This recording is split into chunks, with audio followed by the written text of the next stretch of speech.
Hi guys, it's Ms. Schnee again, here to talk to you more about science fair.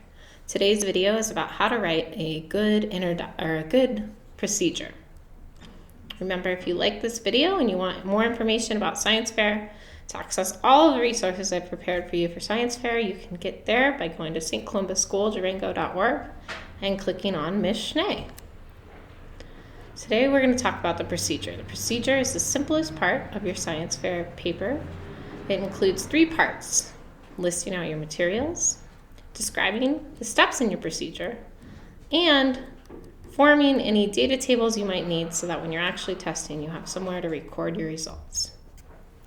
Just a reminder, your final product for science fair will include the introduction we just finished working on, the procedure that you'll be starting now, the results and the conclusion, and all of that will go into a binder and be presented with your science fair board to judges.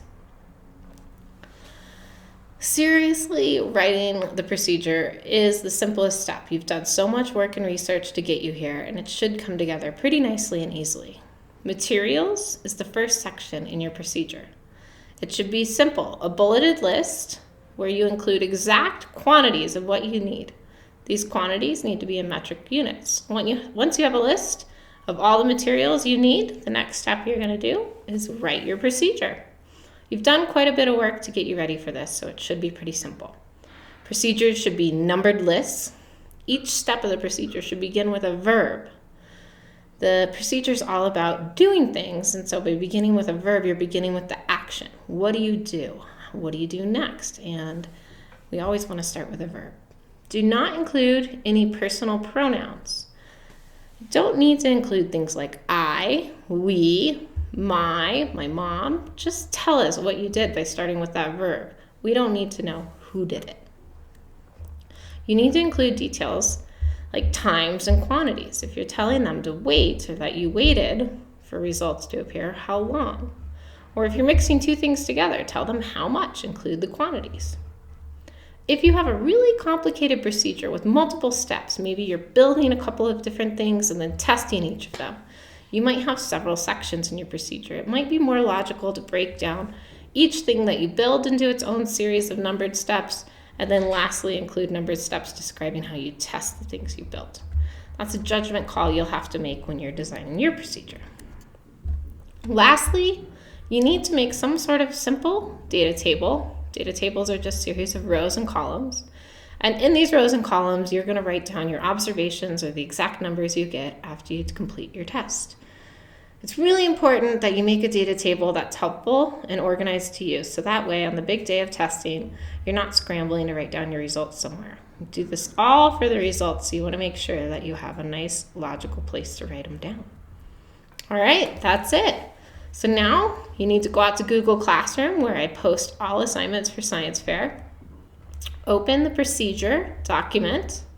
At the top, add all the materials. Remember, include exact quantities. Then list each step beginning with a verb.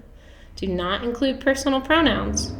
And lastly, make some sort of data table or place to record all of your results. For some of you, this might be a journal, and that's okay.